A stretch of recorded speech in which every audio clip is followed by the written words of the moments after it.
투자자 여러분 반갑습니다. 김종철입니다. 자, 매주 토요일 바로 아침 8시에는 TV 국고추에서 여러분과 함께 하고요. 그 다음에 점심 12시에는 이렇게 또 좀 더 심층 분석으로 여러분과 함께 또 주시장, 그 다음에 또 유튜브, 또 카카오톡 여기 통해서 여러분과 함께 하고 있습니다. 자, 일단 먼저 역시 가장 먼저 봐야 될 것은 바로 오늘 아침에 마감된 미 증시부터 하도록 하겠습니다. 제가 항상 얘기지만은 방송을 조금 일찍 하면 금요일 날도 해 놓으면 좋은데, 그 뭐 토요일 날 이렇게 좀 즐길 수가 있겠죠. 근데 사실은 제가 오늘 방송할 때도요, 저희 직원이 와 있어요. 미국 증시를 담당하고 있는 저희 정병아 대리가 지금 저를 도와주고 있는데, 이렇게 또 아침에 따끈따끈하게 미 증시를 또 전해드리는 게 또 여러분께 또 도움이 될 것 같아서 저희가 토요일날 12시에 여러분과 함께 하고 있습니다. 일단 오늘 아침에 마감된 미 증시를 보시면요, 다우지수는 조금 조정이에요. 하지만 견조했어요. 자, 근데 나스닥이 1.2%가 상승이고요, 반도체가 2.65가 상승이죠. 자, 이때마다 제가 여러분께 해드리는 얘기가 있죠. 자, 보세요. 요거 그냥 가장 간단한 꿀팁인데요. 만약에 미국과 중국이 격돌했다. 특히 최근에 문제가 되는 것은 미중 간의 무역 협의잖아요. 만약에 미국과 중국이 격돌하잖아요. 그러면요, 미국 증시가 내려갔죠. 근데 다우가 빠지는 것보다는요, 그땐 나스닥이 더 많이 빠져요.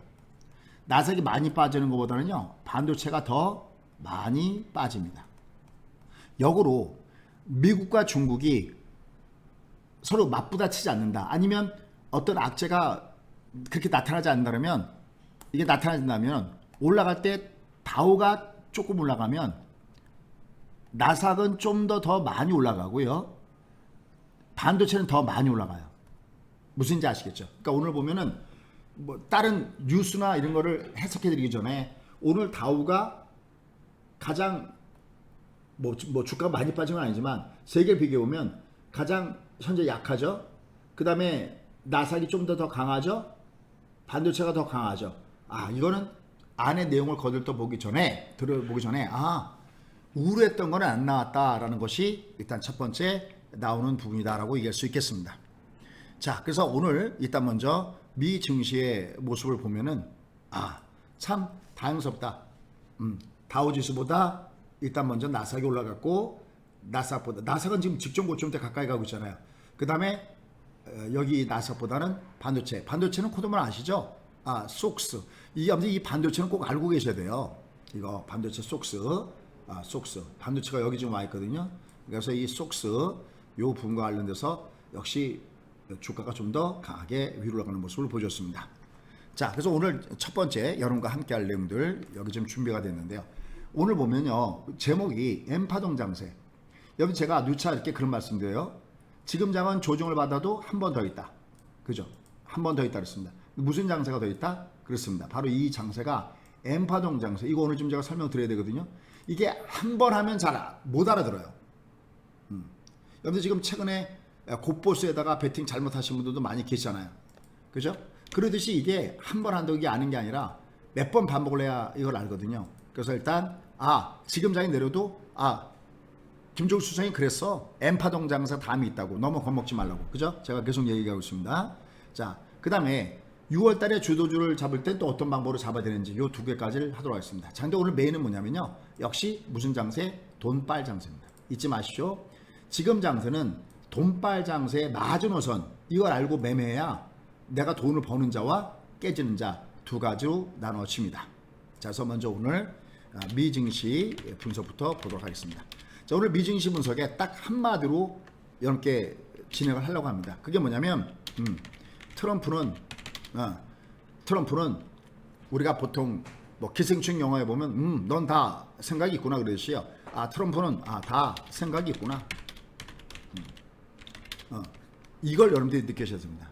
여러분들, 우리가 이 앞방송에 여러분께 뭐라고 하시냐면 트럼프는 중국을 때리면 때릴수록 지지율이 올라간다고 했습니다. 왜냐하면 지금 미국 사람 내에 반중 정서가 굉장히 강하다고 했죠.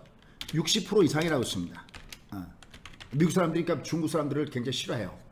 특히 이번에 코로나19 문제로 인해서 중국에 대한 반중 정서는 더욱더 강하고 이것 때문에 미국이라든지 뭐 호주라든지 기타 이 유럽 국가에서 이 동양인에 대한 혐오의 그 상황이 나타나고 있다고 했습니다. 그래서 우리 교민들도 피해 본 거 여러분들 각각 다 뉴스에 보면 나타나죠. 이 반중 정서가 굉장히 강해요. 이걸 정치인 트럼프가 이용하지 않을 수가 없죠. 그러니까 중국은 계속 때립니다. 그래서 오늘도 뭐가 나왔냐면 홍콩이 결국은 소위 우리가 얘기하는 보안법, 이 중국이 우리나라 국회에 해당하는 인민대에서 결국 홍콩 보안법의 초안을 갖다가 통과시켰죠. 전인대에서 통과시켰습니다. 이 부분 때문에 결국은 트럼프가 계속해서 얘기하는 건 뭐냐면 홍콩의 소위 특별 우대 혜택을 없앤다. 특별주의라고 하죠. 특별주의를 없앤다. 그 얘기가 있습니다. 특별주의를 박탈한다. 이렇게 써야 편안하겠네요. 이걸 지시를 한다. 물론 이게 한 번에 되는 게 아니라 이걸 이제 지시했다라고 이게 나오거든요. 그러니까 반중 정서라는 겁니다. 그러면 홍콩의 특별주의를 박탈하게 되면은 지금 홍콩의 시민들이 중국과 맞싸워서 대응을 하고 있는데 그럼 이거 어떻게 됩니까? 또 이렇게 또 질문하시는 분이 각각 다 계시기 때문에 이렇게 되면요. 이 중국이 굉장히 큰 타격을 입습니다. 왜냐하면 우리가 보통 우회 수출이라고 하죠. 지금 중국은 아시다시피 징벌적 관세로서 최고 25%의 세금을 물면서 미국에다가 수출하죠. 그런데 홍콩은 지금 관세라든지 투자라든지 무역이라든지 이런 부분에서 특별 지위를 부여해 왔습니다. 그것은 미국이 1년마다 매년 1년에 한 번씩 홍콩이 얼마나 소위 자치의 수준이 된다. 다시 말해서 중국의 손아귀에서 벗어나 있느냐라는 겁니다. 우리가 이걸 일국양제, 나라를 하나로 치지만은 서로 다른 체제에 의해서 얼마나 진행이 되느냐에 따라서 특별지위 여부를 검토하고 있는데 이걸 결국은 없애는 수순을 밟고 있다라는 얘기가 나오고 있습니다. 그럼 이것은 분명히 악재거든요. 그런데 지난번에 그런 말씀 드렸어요. 트럼프의 지지율은 뭐에 비례한다고 그랬죠? 그렇죠? 트럼프의 지지율은 말씀드렸던 대로 자 이걸 약간 밑으로 내려와서 좀 쓰도록 하겠습니다. 여러분들 나중에 공부하실게. 트럼프는 다 생각이 있구나. 자 이게 도대체 무슨 얘기냐? 반중 정서를 갖고 있다. 60% 이상이 반중 정서를 갖고 있다. 그러니까 이걸 이용해서 결국 트럼프는 이 중국을 압박하는 카드를 쓰고 있다. 그것은 바로 중국의 특히 남부, 이 중국의 남부에서 물건을 만들어서 결국은 홍콩을 통해서 결국은 수출하는 것이 주된 부분 중에 하나인데 이렇게 됐을 땐 결국은 중국이 타격을 받게 됩니다. 그렇기 때문에 결국은 이 홍콩을 압박하는 것은 중국을 압박하는 부분들이 분명히 되겠죠. 이 중국이 미국이라든지 서방 국가들이 반대한 것을 결국은 강행하면서 결국 어떻게 보면 본격적으로 부딪히기 시작했다라고도 얘기할 수가 있겠습니다. 그러니까 여기에 뭔가 트럼프도 이걸 조치를 내놔야지. 그렇지 않으면은 지금 코로나19로 인해서 수세에 몰린 트럼프가 여기를 벗어나기가 굉장히 어려운 부분이 있습니다. 그래서 일단 먼저 이 홍콩 특별지위를 박탈하면서 중국에 타격을 준다라는 겁니다. 자, 이 부분은 뭐랑 연결되냐면 아까 했던 대로 우회 수출이냐, 특히 이제 중국 남부에서 그 생산된다고 그랬는데 그 홍콩을 통해서 미국에 수출되는 대부분의 물건이 어디서 만들어지냐면 중국 광동성이라든지 이런 쪽에서 생산이 된다고 하니까 이건 중국 본토에 분명히 경제적인 타격을 줄 것이 없다는 것을 염두에 두시고 보셔야 되겠습니다. 자, 그런데 자, 이제 지금부터 이 얘기가 중요한 부분이죠. 여러분 지난 이 앞방송에서 뭐라고 말씀이요? 그런데 트럼프의 지지율이 뭐와 비례한다고 그랬냐면 미국 증시, 그죠? 미국 증시에 비례한다고 했습니다. 특히 어디에 비례한다고 그랬냐면은 대표적인 게 우리가 딱 하나만 하면 미국의 S&P 500이다라는 말씀드렸죠. 여기 비례를 합니다. 이 곡선과 비례를 해요. 대형주 중심이죠. S&P 500 대표주죠. 그러니까 지난번에 뭐냐면 트럼프가 중국을 깔 때 가더라도 그냥 무조건 떼고 가는 게 아니라 뭐가 있다? 그렇습니다. 트럼프한테는 바로 마중선이 있다. 뭐를? 증시의 마중선이다라고 보시면 됩니다. 이게 정말 다행인 거죠. 이게 다행인 거죠. 그런데 하나 미리 말씀드릴게요. 그런데 만약에 11월 3일 날 이제 이 선거가 다 끝나잖아요. 뭐 당선되든 안 되든 어쨌든 끝나잖아요. 그러면 사실은 그 끝을 알 수가 없습니다. 그러니까 여러분들은 올해 2020년도에 제가 누차했지만 돈 벌기가 가장 좋은 때가 바로 이때라는 겁니다. 근데 가까다가 제가 몇 번 했지만 이런 얘기하는 분들이 계세요. 선생님 2020년이 가장 돈 벌기 좋은 때라고 말씀하셨지 않습니까? 예, 그렇게 얘기했습니다. 근데 선생님 여기서 왜 빠졌습니까? 이렇게 또 엉뚱한 질문하시면 계십니다. 아니 이건 누차 얘기했던 대로 블랙스완, 워렌 버핏조차도 피해가지 못한 저런 그 돌발적인 그 악재 복원에 대해서 이걸 갖다가 왜 빠졌냐고 얘기한다 그러면은 이건 또 할 말이 없죠. 예를 들어서. 근데 여러분들 이렇게 생각하셔야 돼요. 제가 여러분께 이런 말씀 드렸죠. 여기서도 그런 말씀 드렸어요. 뭐 어디서나. 이게 올해 2020년이 가장 투자하기 좋은 한 해다라는 그 뜻은 이 주가가 계속 앞에 있는 고점을 돌파하고 올라간다? 이건 모른다 그랬습니다. 이걸 어떻게 하냐고 그랬습니다. 이걸. 그게 아니라 지금 하나 중요한 것은 뭐냐면 2020년까지는 주가가 하향 트렌드가 없다라는 거예요. 이게 안 나타난다는 겁니다. 그래서 얘를 내려가면 끌어주고 내려가면 끌어주고 이 내려가면 끌어주는 이 현상이 계속해서 나타난다는 겁니다. 이게 굉장히 중요한 부분이라는 거예요. 자, 상대적으로 좀 약했던 다우를 좀 다시 한번 더 보여드릴까요? 보세요. 보시면 그래서 이때 무슨 파동이 있었냐면 이때 바로 M파동이라는 게 있었잖아요.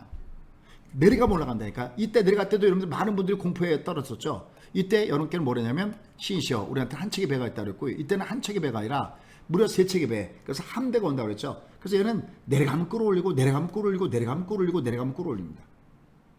그래서 바로 2020년이 가장 투자하기 좋은 한 해가 될 것이다 하는 말씀이었어요. 그걸 잊지 마십시오. 이제 얘가 올해 2020년 11월 3일 선거 이후에는 그걸 기대하려고 하더라도요. 뭐가 어떻게 변할지 절대 알 수가 없다라는 거 요걸 꼭 염두에 두고 보시면 되겠습니다. 자, 근데 여기까지는 예선전이고요.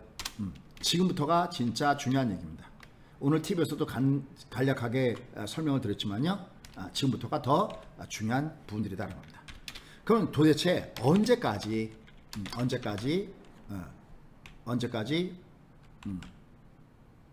우리는 투자에서 언제까지 투자의 적기인가? 지금 온통 그 인버스를 쌓고 나는 사람 있잖아요. 그죠? 이거는 오늘 제가 했던 대로 과연 시장의 스트롱맨이 누군가를 분석하는 데부터 시작합니다. 지금 우리가 정치적으로 세계 스트롱맨은 당연히 트럼프죠. 얘기할 것도 없습니다. 트럼프와 시진핑이 G1과 G2의 최고의 지도자인데 당연히 이들이 스트롱맨이죠. 그런데요. 시장은 아닙니다. 시장은 아닙니다. 그것은 바로 시장의 스트롱맨이 누구인가 이걸 판단하는 데부터 시작한다는 겁니다. 자, 그건 제가 지금부터 여러분께 이 부분을 좀 설명을 드려야 될 것 같습니다. 자, 가보시죠. 여기 보시면요. 여기 있네요. 2008년도에 리먼 사태 여기를 한번 보시죠. 여기 2008년도에 리먼 사태가 터지고요. 이 앞에 하나 더 볼까요? 여러분들 지금 이 유튜브나 이런 데 보면 많은 분들이 방송하고 계십니다. 물론 뭐 좋은 내용들도 많이들 방송하시고 그런 걸로 알고 있습니다.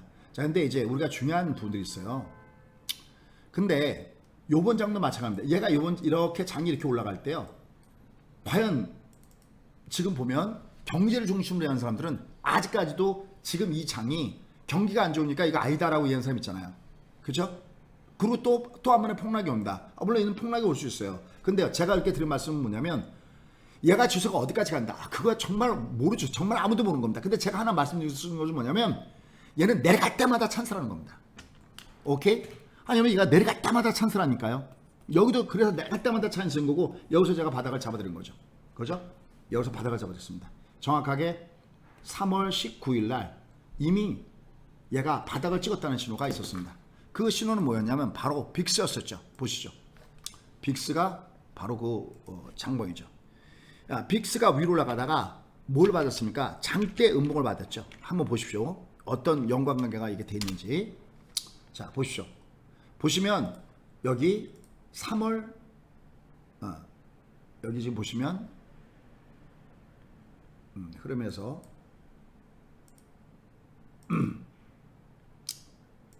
보시죠. 보시면 3월 18일 날 꼭 치고요. 이게 3월 19일 날 장대몰 받았잖아요. 그죠? 3월 19일입니다. 얘가 지금 그러니까 3월 19일 날 장대봉이죠. 우리나라 증시 한번 보십시오. 우리나라 증시를 보시면요. 3월 19일 날 요게 3월 19일 날 장대봉을 맞았을 때 우리나라 시장을 보시면 거래소나 코스닥 뭐 하나만 보면 마찬가지죠. 보면 요게 3월 19일까지 조정을 받았고요. 그다음에 그 미국 시지가 뜨는 걸 보고 우리나라 시장이 어떻게 되냐면 그 다음날 금요일 날이죠. 대폭등을 보이시죠? 대폭등을 보여줬습니다. 그러니까 딱 그래프가 거꾸로 된 겁니다. 이렇게. 그죠? 그래서 저희가 언제부터 랩을 쏘기 시작했냐면 이때부터 랩을 쏘기 시작했잖아요. 이때. 정말 이때 딱 찍어서 이때요. 그냥 여기서도 계속 갑니다. 이게 아니라 여긴 정말 안 간다고 얘기했고요. 여긴 아니다. 위험하다고 했고요. 딱 요때 바닥을 잡은 겁니다. 왜? 요걸 보고요. 바로 그 주에 토요일 날 방송. 지금처럼 이런 방송이죠. 토요일 날 방송에 여러분들 빅스가 바닥을 찍었어요. 그러니까 빅스가 꼭지를 찍었어요. 그러니까 주가가 바닥을 찍었어요. 하면서 뭐라 했냐면 인디안의 기호자가 통하기 시작했다. 이게 뭐냐면 이게 경험이에요. 이게 어떤 경험이냐면 바로 이 경험입니다. 제가 말씀드렸죠. 이거는 기본적 분석으로 되는 건 아니고요. 기술 분석으로 되는 것도 더더욱이 아니죠. 이게 얘가 요새 이렇게 올라가는 걸 이걸 어떻게 알겠습니까? 그죠? 이거 알 수가 없습니다. 자, 근데 아까 얘기했던 대로 자 보십시오. 이 경험입니다. 여기요. 저는 이 장을 경험했거든요. 이 장을요. 지금 아까 얘기하다 말했지만 지금 2008년도에 이런 시장의 경험을 갖고 있는 사람들이 얼마나 있을까요? 그죠? 10년의 지난 일인데 이것뿐만 아니라 1997년도에 IMF 터졌잖아요. 그런 경험이 있냔 말이죠. 경험이 없으면 이 장이 올라가는 걸 잡을 수가 없습니다. 그러니까 이 장이 얘가 밑에서부터 위로 올라갈 때 얘는 경기가 좋아서 올라간 게 아니라니까요. 이건 완전하게 우리가 소위 얘기하는 유동성으로 올라간 장세고요. 저 이런 표현하는 거 별로 안 좋다고 그랬죠. 뭐 금융장세, 유동장세 잘 안 와닿습니다. 그래서 이런 표현보다는 뭐라고요? 돈빨 장세라고 했습니다. 혹은 돈만 갖고 올라가는 장세이기 때문에 얘를 빅 마켓이다라는 말씀을 이렇게 드렸던 겁니다. 여기도 바닥을 잡았습니다. 그러니까 얘가 쭉 올라간 거죠. 그럼 얘 어디까지 올라가느냐? 보세요. 트럼프에 의해서 또 시진핑에 의해서 주가가 위아래 왔다 갔다 할 수는 있어요. 근데 얘가 어디까지 가나 한번 보십시오.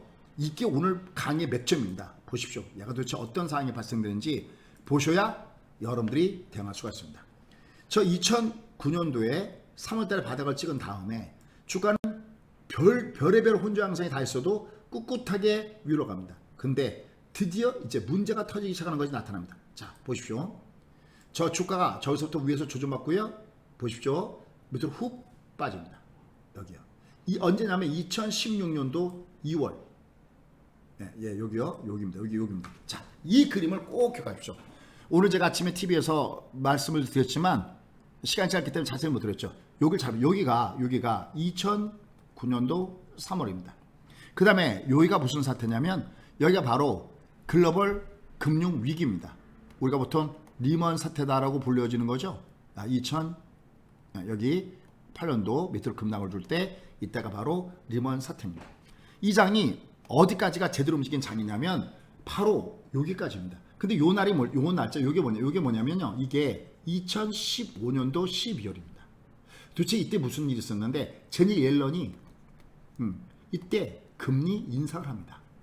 근데 그 인상이 상징의 의미가 있었던 것이 뭐냐면 2003년도부터 바닥을 쭉 올라가잖아요. 이때 여러분들 아시죠? 이때 미국의 금리는 미국의 기준금리는 제로였죠. 여기다가 엔드 양적 완화까지 같이 했습니다. 무제한 통화 공급을 하면서 이 장을 끌어당겼던 것이 바로 입니다. 그럼 이 사이에 수없이 많은 우여곡절이 있습니다. 뭐 2011년도에는 또 유로발 위기가 있었죠. 그죠? 수없이 많은 주가 흔들림이 있습니다. 근데도 어떻게 했습니까? 자, 보세요. 여기서 이게 중요한 겁니다. 이게 빅픽처예요. 내려가 올라가고 절의 찬스가 돈을 벌 수 있는 절의 찬스가 온 겁니다. 그러다가 얘가 와장창 무너질지도 모른다는 위기감 바로 여기서 씁니다. 소장님 이걸 어떻게 구별하나요? 그 구별 때문에 제가 방송하는 겁니다. 여러분들 하나 기억하십시오. 주가가 한 꼭지가 끝나면 그러니까 하나의 사이클이 끝날 때는요. 어떻게 끝나냐면 제가 맨날 얘기하죠. 세상의 모든 주식은 어디 기준으로 나눈다? 그렇습니다. 240 위와 240 아래로 나눈다.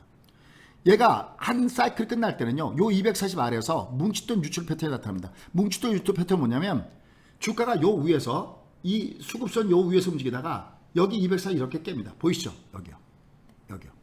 리먼 사태 터질 때입니다. 이거 미리 얘네 알고 있는 겁니다. 그러니까 이미 스마트머니가 빠져나가는 징조입니다. 이게 스마트머니가 빠져나가는 대폭락장을 이렇게 예측하는 겁니다. 오, 얘가 왜냐면 이 앞에 수없이 한번 생각해보세요. 이 앞에 내려가 올라가고 내려가 올라가는 게 계속 99번 계속 올라가는 모습을 준다면 이 한 번 꺾어질 때 얘를 잡아낼 수가 없잖아. 얘를 어떻게 잡겠습니까? 근데 얘가 진짜일 때가 언제냐면 이 240을 깰 때가 얘가 그때부터 조심해야 됩니다. 수님 여기도 중간에 깬 적이 있었는데 그러셨겠죠. 근데 여기서 깬 다음에 이 60선이 어떻게 되냐면 여기서 여기자로 꺾어야 됩니다. 이렇게. 이러면 얘가 드디어 스마트머니는 다 증발하였구나. 돈은 다 빠져나갔구나라고 느끼는 게 바로 이겁니다. 이게 한 꼭지가 끝나는 겁니다. 요걸 꼭 잊지 마십시오. 그런데 이 현상이 여기서 나타났거든요. 이게 언제냐? 2015년도 12월 달에 바로 처음으로 금리 올릴 때 이 현상이 나타났습니다. 얘 만약 그냥 뒀으면 어떨까요? 얘 그냥 뒀으면 얘 미창을 했습니다. 왜냐면 이때 12월 달에 처음으로 금리 올리면서 어떤 것이 있었냐면 그 다음에 금리를 갖다가 3번 올리기로 했었어요. 소위 333이라고 하죠. 3년 동안 금리를 앞으로 매년 3번씩 금리를 올린다. 그런 얘기가 있었습니다. 그러니까 지금 이 돈을 공급한다면 잊지 마십시오. 이렇게 지금처럼 막강한 유동성을 공급한 다음에 가장 천적은 트럼프나 시진핑이 아니라는 거예요. 이 사람들은 정치권에서는 스트롱맨이고 둘이 붙었을 때 미국과 중국의 무역전쟁 문제 때문에 장을 끌어내릴 수 있지만 누구만 이 장을 지켜만 준다면 그렇습니다. 바로 패드 의장, 지금은 제롬 파웰이죠. 제롬 파웰만 이 장을 지켜준다면 소위 얼마 전에 제롬 파웰이 뭐 금융시장 정책에 대해서 뭐 어쩌고저쩌고 이렇게 얘기했는데요. 뭐 마이너스 어쩌고저쩌고 다 쓸데없습니다. 그런데 처음에 제롬 파웰이 금리 처음에 0.5 내릴 때 뭐라고 했어요? 또 1% 내릴 때 뭐라고 했어요? 계속 질문이 주어졌을 때 추가적인 조치는 없다. 무슨 조치 없다. 무슨 조치 없다. 그러다가 어떻게 했어요? 결국은 정크분들까지 트리플 B 아래짜리들 이런 것들까지도 전부 다 구제하지 않았습니까? 그죠? 이 매개 이게 빅픽처입니다. 저희 방식이 뭐가 다르냐고요? 바로 이 빅픽처의 그림 방식입니다. 그냥 막연하게 저희는 고장난 12처럼 무조건 가면 돼 이렇게 얘기하진 않아요. 왜 가는지도 모르잖아요. 그죠? why? 항상 저희 방송에는 why가 따른 겁니다. 그래서 저희 방송 듣고 있지 않습니까, 여러분들? 지금 벌써 여러분들 중에서도 뭐 좋아요를 누른다든지 또 보면 항상 제가 이제 카카오톡에 여러분이 글 올라간 걸 이렇게 봅니다. 그러면 거기 뭐 하트 뿅뿅 또 보내주시면 계시고 또 미국 투자해서 감사하다고 또 하시는 분들도 계시고 또 유튜브에도 보면 그 좋아요가 많이 찍히죠. 그분들 복 받을 겁니다. 네? 칭찬은 고래도 춤추게 한다고 그렇게 열심히 뭘 했는데도 그걸 몰라주시면 어떨 땐 좀 야속할 때가 있습니다. 이런 빅픽처의 그림이 있다는 겁니다. 그러니까 지금의 시장의 스트롱맨은 트럼프와 시진핑이 아니라는 거예요. 이 장의 가장 스트롱맨은 얘가 어딘가 끌고 내려가도 하다못해 유럽발 위기가 터져도 또 여기 2008년도에 2008 리먼 사태가 터져도 이때 굵직한 벤 버냉키라는 헬리콥터 머니를 뿌린다는 이 벤 버냉키가 있었지 않습니까? 금리 제로 금리를 만들고 교과서에도 없는 양적 완화. 쉽게 하면 정부에서는 재정 정책을 써서 모든 거를 살려야 되잖아요. 경기를 살리는 게. 근데 재정 정책을 쓰는데 한계가 있잖아요. 우리나라도 마찬가지고요. 재정 정책은 정부가 돈 쓰는 건 무슨 돈 갖고 쓰는 겁니까? 국민들이 낸 세금 갖고 써야 되는데 세금은 한계가 있잖아요. 그러니까 미래의 세금, 아직은 들어오지 않았지만 미래의 세금을 끌어당겨서 그 세금을 갖고 발행하죠. 적자 국채를 발행하는 거죠. 근데 발행을 하면 뭐합니까? 사준 사람이 없는데요. 그걸 누가 사준 겁니까? 양적 완화라는 것은. 그렇죠. 바로 중앙은행에 사준 거죠. 왜? 미국은 뭐만 있으면 됩니까? 잉크하고 종이만 있으면 돈 찍어내면 되잖아요. 그 잉크하고 종이 갖고 돈을 찍어갖고 이 어마어마한 파고를 넘게 했던 것이 누굽니까? 그 유명한 벤 버냉키입니다. 벤 버냉키입니다. 자, 그러면 도대체 옐런은 도대체 어떤 일을 했느냐는 겁니다. 자, 그림 한번 보시죠. 얘를요. 이게 중요한 겁니다. 오늘 뭐 딴 거보다도야 빅픽처가. 여러분들 이제 다음 주도 시끄러울 겁니다. 왜냐면 지금 6월 달에는요. 선물 옵션 만기가 돌아와 보죠. 그 다음에 이제 홍콩에 어떤 특별지위를 박탈한다? 그럼 중국 가만히 있을까요? 중국 가만히 안 있을 겁니다. 장군 멍군 하겠죠. 그렇죠? 장군 멍군 하겠죠. 그럼 장은 굉장히 시끄러울 겁니다. 그러면 주가가 중간중간에 조정을 받을 수 있어요. 그런데 맥점, 프라이머리 키는 뭐냐는 겁니다. 다시 한번요. 프라이머리 키는 한 번 돈을 풀었잖아요. 그죠? 돈 풀게 나섰잖아요. 다른 말로는 유동성 공급했잖아요. 좀 더 쉬운 말로는 우리가 쓰는 말로는 돈빨 장세가 시작됐잖아요. 그래서 여러분께는 뭐라고 표현했냐면 인디안의 기후제가 시작됐다라는 말 표현을 썼잖아요. 이게 프라이머리 키입니다. 이게 프라이머리 키. 경기가 아니오시다 에브리바디. 지금도 보면 유튜브에서 뭐 경기가 아니니까 뭐 어쩌저쩌 또 한 번에 폭락이 온다 어쩌저. 물론 얘는 급락을 또 줄 수 어딘가. 그런데 이 유동성이 버텨주면요, 얘는 내려갈 때마다 절의 찬스가 되는 겁니다. 왜요? 이미 우리가 역사 왜 배웁니까? 미래에 대한 해답이 바로 과거에 있기 때문에 그런 겁니다. 그럴 때 이 장이 여기까지 위로 올라가서 얘가 봉적 위험했던 구간은 제가 살 때 바로 여기였다. 여기가 언제였냐? 말씀드렸던 대로 2015년도 10월이었다. 도대체 이때 무슨 일이 있었느냐? 처음으로 옐런이 뭐를 했는데요? 금리를 올렸다. 금리를 올렸습니다. 소장님 질문이 있습니다. 소장님 그럼 금리 올리면 주가는 무조건 죽나요? 아니죠.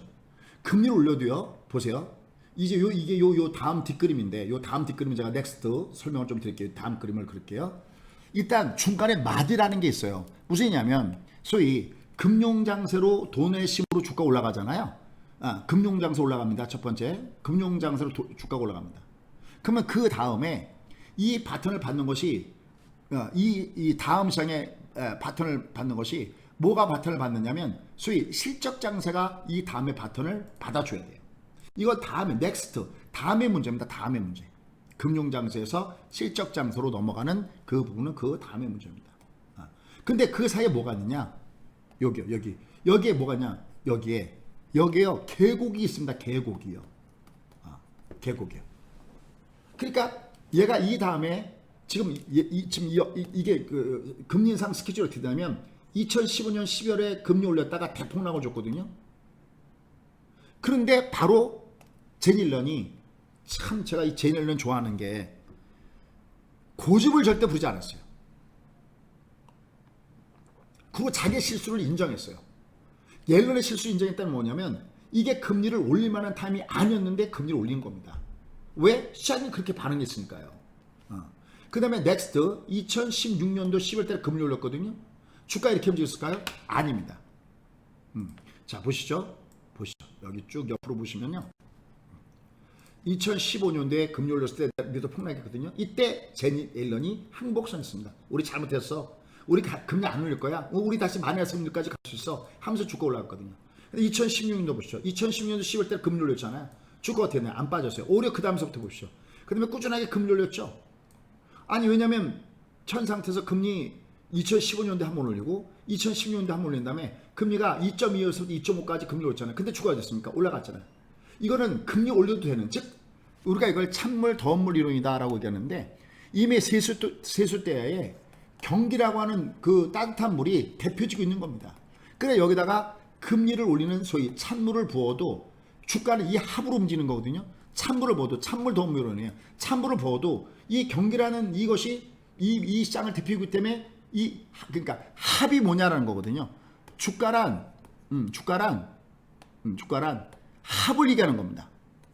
뭐의 합입니까? 플러스적인 요인과 마이너스적인 요인의 합입니다. 어느 게 더 크니 그 결과식으로 나타나는 거거든요. 근데 여기는 뭐냐면 여기는 금리를 올렸어요. 금리 올렸다는 얘기는 찬물을 붓는 거거든요. 근데 이 밑에 더운 물이 아직 데펴지지 않았으니까 찬물을 갖다 보니까 차고 그러면서 내려간 겁니다. 기다렸던 거죠. 그리고 제일은 어떻게 되기를? 경기가 살아나기를. 1년 후에 때가 온 겁니다. 2016년도에 12월 달에 때가 온 겁니다. 금리 올려봤습니다. 안 빠졌습니다. 그러면 이때는 이 경기라는 물이 이게 찬물이었는데 이게 또 더물이 아니었는데 2016년도 여기 정도 되니까 경기란 물이 어떻게 된 거예요? 밑에 이미 바탕에 경기란 물이 뜨뜻하게 데펴지겠던 겁니다. 그러니까 워낙 팔팔 끓는 더운 물이 있으니까 금리란 물을 부어도 찬물을 부어도 괜찮은 거죠. 왜? 보통 금리 올 때 0.25씩 금리를 올리잖아요. 이걸 우리가 뭐냐면 그린스폰의 베이비 스텝이라고 해요. 빅스텝, 빅컷, 이건 0.5 이상 올리는 거 빅컷, 빅스텝이라고 그러는데 0.25씩 금리 올려봤자 이건 충분히 더운 물이 커버가 되는 거다라는 거예요. 다시요. 결론. 자, 잘 보십시오. 여러분들이 지금 인버스를 베팅하고 주가가 올라갈 때 저희가 지난 3월 19일 날 그 빅스가 장대 봉을 주면서 꼭지 치고 주가 바닥 친 이후에 여러분 아시겠지만 레버지 갖고 있다가 이건 좀 봐야지. 그래서 뭐 토요일 같은 경우에 트럼프가 뭘 하는지 봐야지. 그래서 했지는 합니다. 그런데 한 번도 인버스 우위로 가져가지 않는 이유는 어디냐면 이 소위 돈빨 장세의 위력을 아는 겁니다. 얘가 여기까지 스트레이트로 하는 겁니다. 이게 이렇게요. 물론 중간에 이 굴곡은 있지만 큰 트렌드로 보면 얘는 스트레이트로 간 거죠. 그러다가 얘가 위기가 여기서 터진 겁니다. 솔직히 구태여 저기를 위기라고 얘기하는 이유가 뭡니까? 요거 기법 하나 공개할게요. 여기를 위기일 수도 있었다라고 보고 제가 제너럴은 높게 평가하는 게 뭐냐면 제너럴이 그걸 알고 있는지 모르겠지만 아까 제가 하나의 빅 마디가 하나씩 존재한다라는 말씀 드렸었죠. 얘가 마디가 그 마디가 존재할 때 어떻게 했냐면요. 보세요. 바로 보세요. 얘가 이걸 놔줬으면요. 어떠세요? 60이 여기자로 꺾어지죠. 아까 제가 얘기했죠. 얘가 한번 움직였던 그 한 사이클 끝날 때마다 이 60이 여기자로 갑니다. 얘가 여기 하면서 얘가 이렇게 내려가잖아요. 이건 그럼 위기로 가는 겁니다. 이렇게. 이 그림을 꼭 잊지 마셔요. 이걸 우리가 소위 마지막 물량 털기, 그 다음에 여기를 소위 묵지도 유출 패턴이라고 얘기합니다. 저 그림 잊지 마십시오. 왜요? 여기 보십시오. 여기도 보면요. 한 사이클 끝날 때마다 이렇게 끝나죠. 여기 60 여기자 나오는 거 보이잖아요. 이때요. 리먼 사태 터질 때. 어디서나 마찬가지입니다.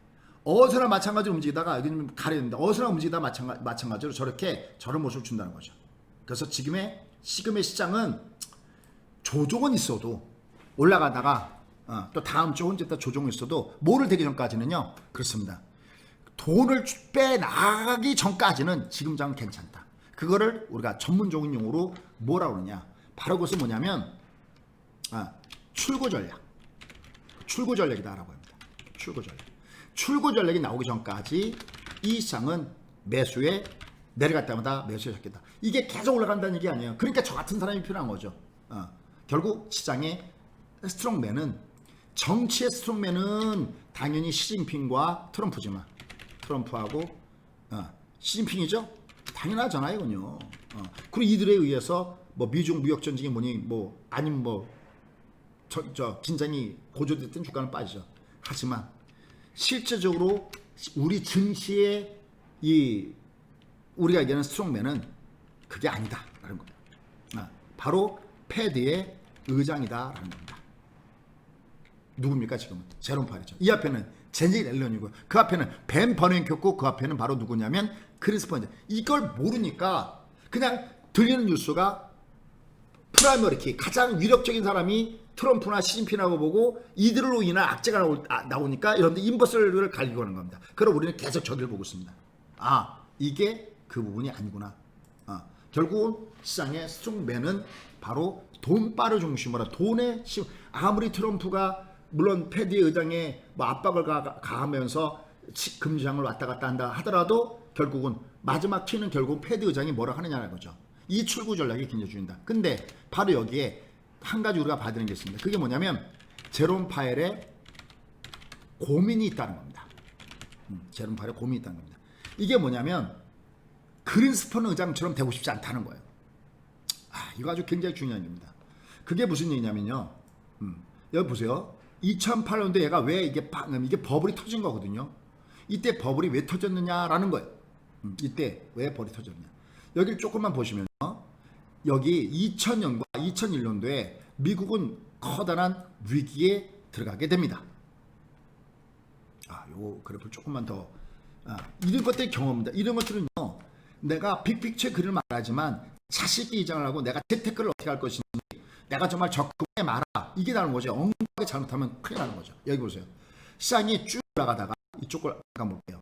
쭉 올라가다가 미국은 일대 위기가 터집니다. 여기 보시면 밀레니엄 시대다 그래갖고 한참 여기 보면요. 여기가 이제 또 미국의 슈퍼사이클입니다. 슈퍼사이클. 1990년대입니다. 밀레니엄 시대를 앞둔 상태에서 슈퍼사이클이 어마어마하게 갑니다.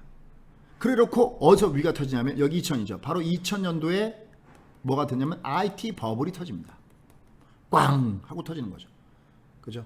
그 다음에 2001년도에 아시죠? 2001년도에 또 뭔 일이 있었는지. 그죠? 9.11 테러가 터집니다. 2001년도에 9.11 테러가 터집니다. 그러면서 여기서 시장이 곤두박질 칩니다.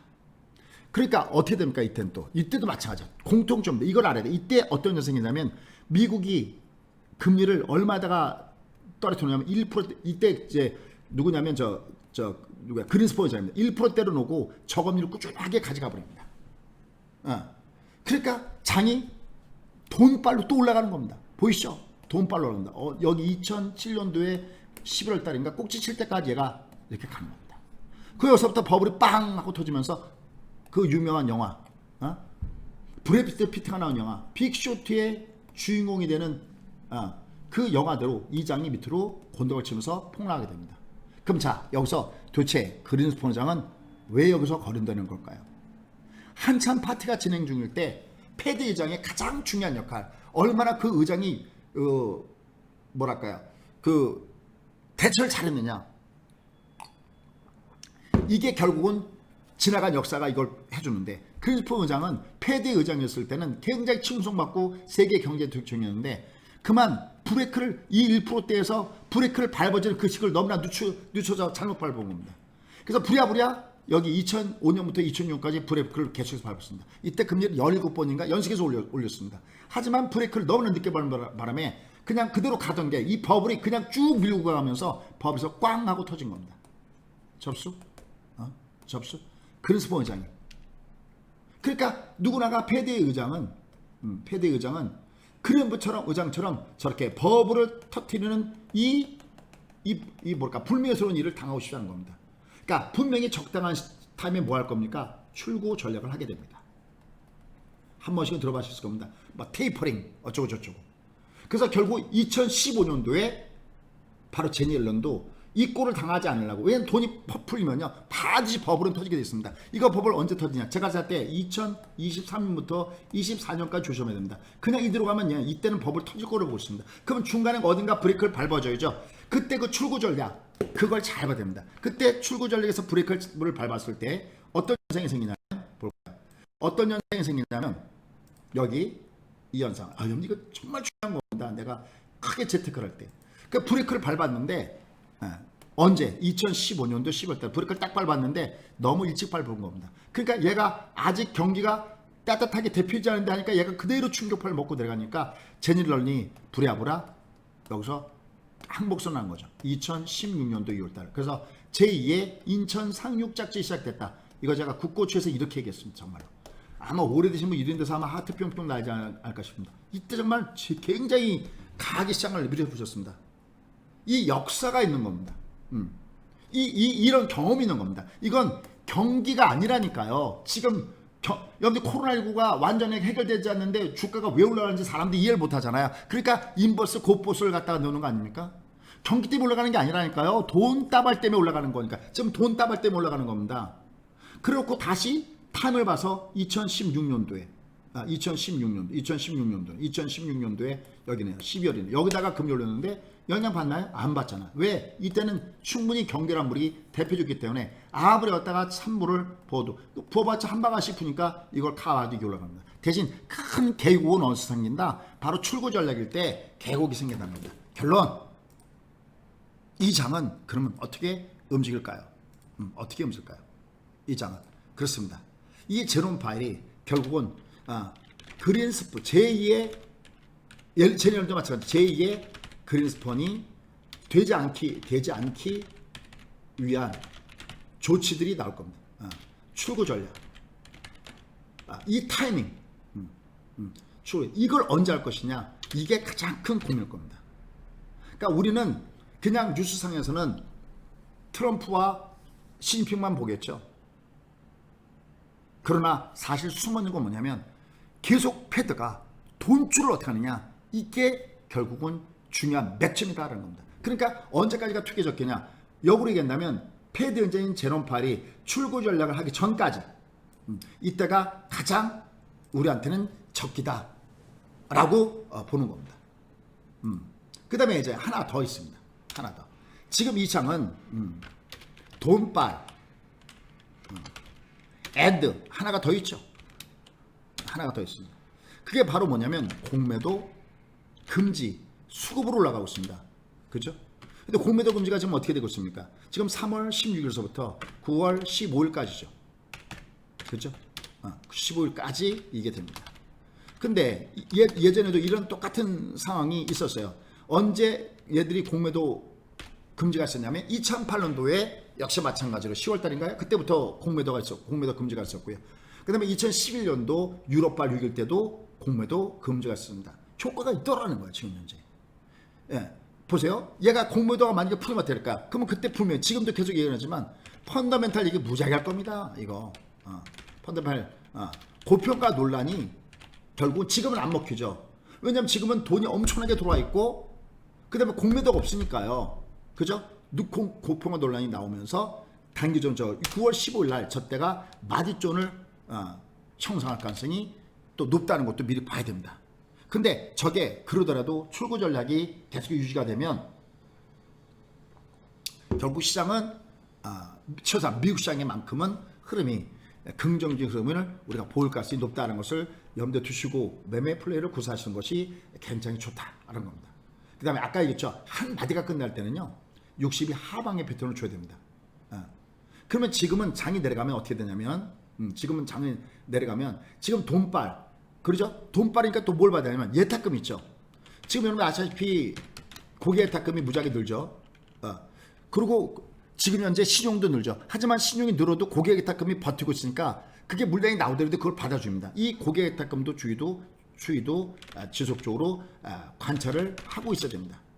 만약에 고객 예탁금이 꺾이던가 밑으로 하방으로 꺾이던가 했을 때 신용 물량이 쏟아나면 저걸 커버할 수가 없죠. 공매도까지 쏟아나면. 그러니까 요걸 계속해서 봐야 되는데 아직은 그 유형 구간에 있지 않은 겁니다. 그러니까 이게 왜 가야 하는지 이 부분을 보고 팩트를 제공하면서 해야지 염두 자신감 있죠. 무조건 가요 그러면 그 사람이 안 갈 때는 안 간다고 얘기했다면 무슨 말씀이 아시죠? 제가 항상 궁금한 게 이럴 때 안 갈 때 안 간다고 얘기하고 그 다음에 여기서 갈 때 간다고 하면 그게 믿어지잖아요. 근데 계속 간다 이렇게 얘기했다면 이건 고장, 맨날 제가 했지만 고장은 12시처럼 얘기하는 것밖에 없거든요. 이건 의미가 아무것도 없잖아요. 그러니까 저희는 정말 여기 안 간다고 했거든요. 왜냐하면 저희는 이 차트가 딱 올킬 차트가 여기 있잖아요. 여기 이 차트가 있어요. 이게 매도의 올킬로 가지 않는 이상은 이게 이렇게 가지 않는 이상, 이렇게 매도 올킬로 가지 않는 이상은 매도 올킬로 가지 않는 이상은 긍정적이고요. 그죠? 어때 중간에 관찰하더라도 또 얘가 일단 가면 무조건 리스크입니다. 왜? 여태까지 그랬으니까요. 뭔가 터지거든요. 이때는 뭔가 터져. 여기도 보십시오. 여기도 이게 뭔가 터지거든요. 이렇게요. 이때 무조건 조심합니다. 이때 무조건 조심하면 되죠. 뭐 예외가 없습니다. 이때는 이건 예의가 없어요. 이때 무조건 인버스를 갖다가 박아놔야 이게 살아남는 거지 다른 게 없습니다. 그래서 여러분들이 내 재산을 지킬 때는 내가 알고 매매를 해야 되는 거예요. 이런 차트 이거 특허받은 차트들의 이게 30년의 노하우가 여기 쌓이는 겁니다. 그리고 여기에 바로 이런 거. 이 미래 해답은 바로 역사에서 찾고 여기서 잡아온다. 지금 이게 겁니다. 이게. 근데 얘는 지금 현재 돈을 풀기 바쁘잖아요. 근데 미국만 돈을 푸나요? 우리도 돈 풀기 경쟁했었죠. 소위 글로벌 돈 풀기. 그러니까 글로벌 쩐의 전쟁이 되고 있는 겁니다. 지금 영국도 뭐 마이너스 금리 국채 발행한다 그러고 뭐 난리들이잖아요. 전 세계가 지금 난리입니다. 그러니까 지금 이 장은 쩐의 전쟁이 이미 시작된 상태에 놓여져 있기 때문에 흔들려도 얘는 그 흔들 때가 결국 하단 어딘가가 찬스의 기회다라는 겁니다. 대신 이제 여러분 저랑 뭘 잡아야 되냐면 이건 여기에서 내려가다가 꺾어 올려줬잖아요. 어딘가 얘가 이렇게 여견자가 나올 때 얘는 빵 하고 터져 내려가는 신호탄이다라는 걸 절대 잊지 마시겠습니다. 저 방법은 모든 종목에서도 똑같잖아요. 제가 맨날 얘기하는 거 있잖아요. 시장이 쪽박으로 내려갈 때 순서예요.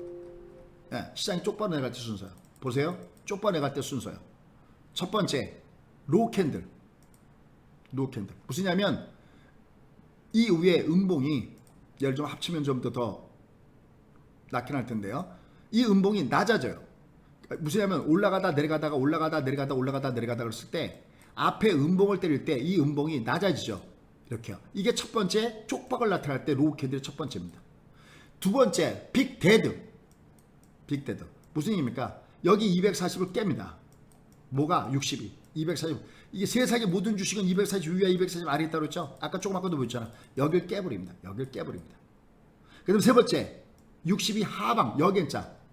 아까 금융위기 터졌을 때 IMF 터졌을 때 이게 나오면 여기가 끝난 겁니다. 여기서부터 여기까지 내리치잖아 이게. 여기서 주식을 사라고 하니까 그게 되겠습니까? 그러니까 함부로 심한구문하지 말라는 것이 바로 그겁니다.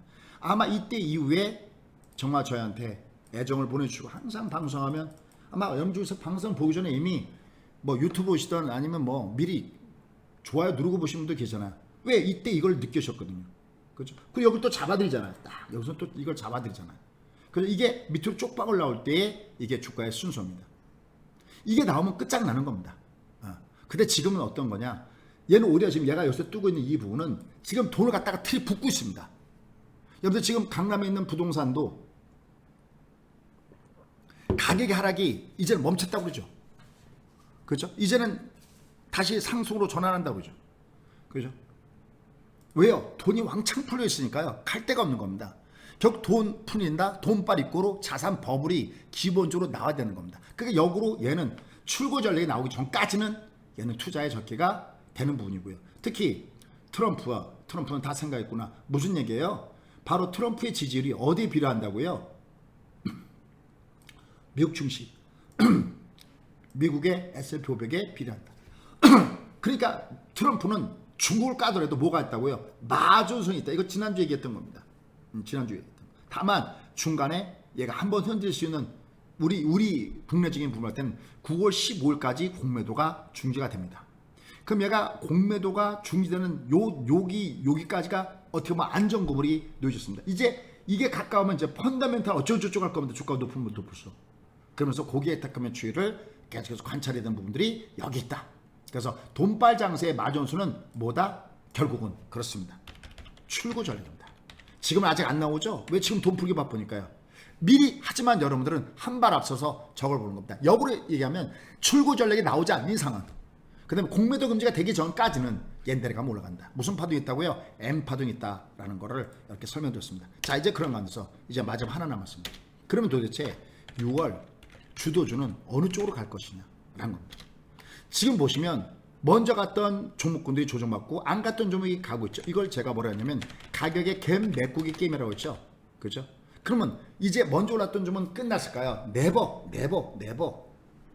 다만 덜 갔던 종목군들이 계속 어떤 그 가격의 갭을 메꾸면서 움직이는 이런 모습이겠죠. 이거는 먼저 간 주도주가 다시 가기엔 딱 맞는 겁니다. 그러니까 종목은 보세요. 종목군별로 우리가 소위 얘기하는 언택, 그 다음에 컨택, 이런 종목군들이 시소 양상 속에 앞서거니 뒤서거니 하면서 시장을 견인하는 이런 현상들이 나타날 가능성이 높다라는 겁니다.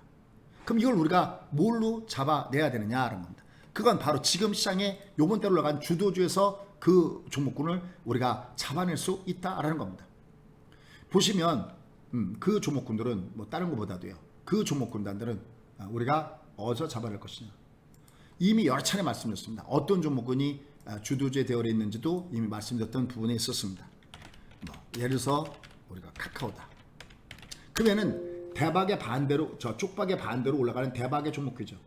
핫캔들을 주고 얘는 빗골도 주고 60이 상방을 주는 패턴의 모습을 주면서 올라가고 있습니다. 특히 이런 종목은 위에도 꺾여도요. 이게 꺾여도요. 이게 외봉입니다. 이게 꺾여도요. 꺾여도 보니까 얘는 오히려 얘가 여기를 깨고 내려가면요. 60 가까이 다시 또 모아가야 되는 종목입니다. 지금 적국대에서 사기는 애매모하지만요. NHN 한국사이버 얘도 전부 다 이 고점을 이미 돌파했어요. 꺾여도 외봉이잖아요. 이게 꺾여도 외봉이면 또 밑에서 또 간다는 겁니다. 다만 너무 많이 올랐기 때문에 일부 이익 실현 현상들은 일부 나오겠죠. 자, 그런 가운데서 한 가지를 이렇게 더 보여드리면 더 이해가 갈 겁니다. 미리 지금 6월달에 주도주를 미리 쏠 필요가 전혀 없다 이겁니다. 그게 무슨 얘기냐면 보세요. 여기 지금 이렇게 보시면 볼게요. 여기 이렇게 보시면 요번 달에 시장이 제일 강했던 종목 있잖아요. 그죠? 황금 캔디라고 칠게요. 보세요. 만약에 알테오제이다 그러면 자, 얘를 그냥 지울게요. 지우고 요번 달 것만 그냥 올려놓을게요. 그 달의 주도주는요. 그 달 초에 장대 항목부터 시작합니다. 특히 장대 항목을 포함한 적산병 종목군들이 그 달의 주도주의 한 포문을 엽니다. 그 6월 달에 어떤 종목이 그러니까 당장 월요일부터 뭐가 장당을 주는지 그 종목군부터 우리가 공략을 해 나가야 된다라는 거예요. 무슨 말씀인지 이해하시죠? 그죠? 더전 비전 이런 것들도 보시면 결국은 요번 달에 주가가 양봉 현상을 보면서 올라갔던 종목군단들이죠. 저희가 지금 갖고 있는 카카오 이런 것들도 보시면요. 어떠세요? 요번 달에 얘가 이 장대양몰 그러니까 올라갈 때 이거 좀 전화 받으신 전화제가 중간에 저 1년짜리 회원 모집할 때 전화 받은 여사님 계시다고 했죠. 수님 얘를 계속 갖고 있는 거는 사도 되는 겁니까? 맞습니다. 그래서 맞습니다. 다만 한 번에만 다 사지 마시고 그렇죠. 바로 그때가 요때였거든요. 주가 쭉쭉 올라갔습니다. 요때도. 이거 저희가 이미 여러분들 이미 수익률이 더블 이상 나온 종목의 수익률이 바로 이런 종목이잖아요. 그죠? 그러니까 요번 달에 주도주는 어떤 종목이 주도주냐? 월초 위에 있는 종목군들이 이들 종목군이 주도주였잖아요. 그죠? 요 위에 있는 종목이. 뭐 크레인 사이언스다. 그럼 크레인 사이언스는 아마 저희가 이건 저기 어디입니까? 더블 공략주에서 여긴가 공략했었던 종목일 겁니다. 나한테 다시 올래. 왜? 월초 위에 있으니까요. 그 월초 위에서 이렇게 장대한봉을 주는 종목군들이 나 주도주로 갈래 라는 그 맛을 보여주는 것들이 바로 저런 분들이거든요. 저런 종목군들 중에서 저희가 주도주 섹터 종목군들을 잡아줘야 되는 거죠. 이미 올라갔던 종목, DB 하이텍 같은 거 이미 더블 이상 나왔던 종목군들이에요. 그죠? 얘들은 저희가 어디서 세트했던 종목입니까? 이런 종목군들이 바로 이런 데서 이 앞에 양봉이었을 때 특히 이렇게 60 상방이었을 때요. 이게 뭉치던 유입 패턴이잖아요. 이거요. 이 패턴을 잊지 말라고 제가 몇 번 이렇게 신신당부하고 있습니다. 그러니까 이 6월의 주도주는 또다시 월초에 위로 뻗어 올라가는 저런 종목군 중에서 주도주를 잡을 겁니다. 그때 여러분 사용하는 방법은요. 제가 이런 말씀 드렸죠. 얼마 전에 이거 무료 이벤트가 있었습니다. 무료 이벤트가. 그럴 때 여러분께 제가 어떤 말씀 드렸냐면 여러분들 여기 최근 조회한 점 여기 누르면 되고 그 다음에 조건 검색 여기 여러 가지가 있잖아요. 요 여러 가지 중에서 오늘의 승부를 봐라. 그러면 이들 종목군들이 바로 그날의 주도 오늘의 주도니까 금요일에 주도주죠. 그럼 이제 월요일 3일간 특히 3일간 주목하시오. 3일간 여기 계속 보시오. 여기 있는 종목군들이 이런 종목군들이 바로 그러니까 월초에 간 올라갔던 종이 주도주시지. 다시 한번 보십시오. 다시 한번요. 카카오 보시죠.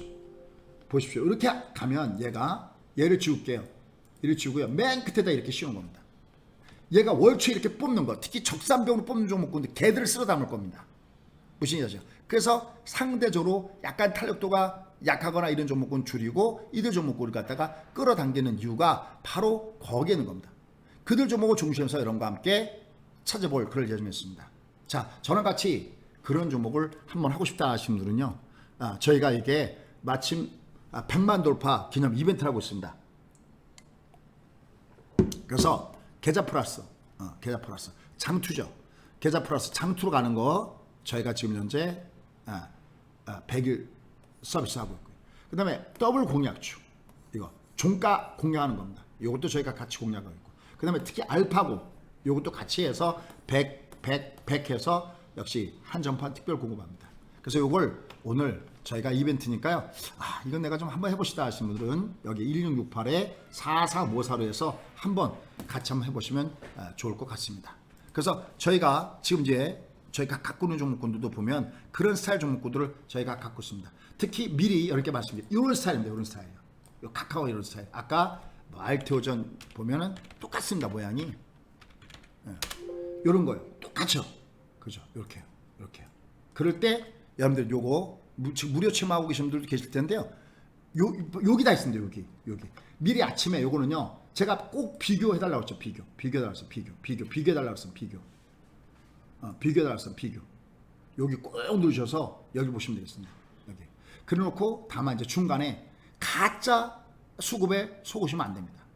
가짜 수급에 속지 말라는 말씀드렸어요. 자, 볼게요. 이것도 똑같이 한번 볼게요. 여기다가 저희가 요게 새로 신상이기 때문에 여기 누르신 다음에 방금 두 종목 갖고 한번 해볼까요? 자, 여기 주식 이렇게 놓고 방금 알테오젠 눌러보겠습니다. 눌러보시면요. 차트 누르고요. 여기 차트요. 이거 누르시고요. 누른 다음에 일단 일봉에다가 여기 보면 얘가 매수 신호가 이렇게 자동으로 다 나와요. 저희가 특허받은 차트인데 이게 이렇게 다 나옵니다. 이렇게. 근데 여기다가 중간용에 보통 데일리 수급이 있어요. 하루하루의 데일리 수급은 속임수가 무지하게 많습니다. 여기 장단기 수급을 꼭 누르세요. 여기 보세요. 여기 보면 중간에 보세요. 여기 보면 가짜 수급이거든요. 여기 가짜 수급 이거. 근데 다 털어 잘못하면 이런데 이게 한참 지나간 다음에 아 이거는 가짜 쓴다. 뭐 얘는 이래서 아니고요, 저래서 아니고 그러면 여러분이 대응할 수 있겠습니까? 그잖아요. 헷갈리잖아요.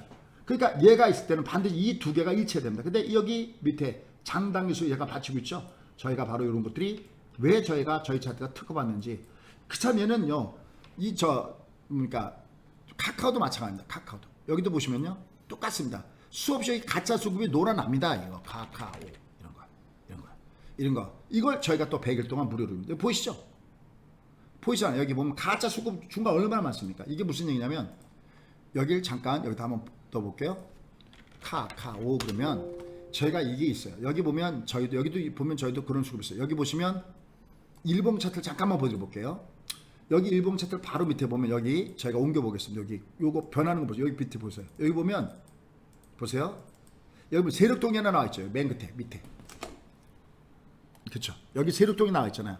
그럼 여기 보시면요. 카카오 이렇게 올라갈 때 여기 파란 색깔 나오죠. 이게 뭐냐면 기관과 외국인들 매도가 많다는 거예요. 이거요. 이 위에 있는 게 아니라 요 밑창으로 이렇게 있는 겁니다. 얘가 여기 밑창에 이게 다 속임수거든요. 이게 그죠?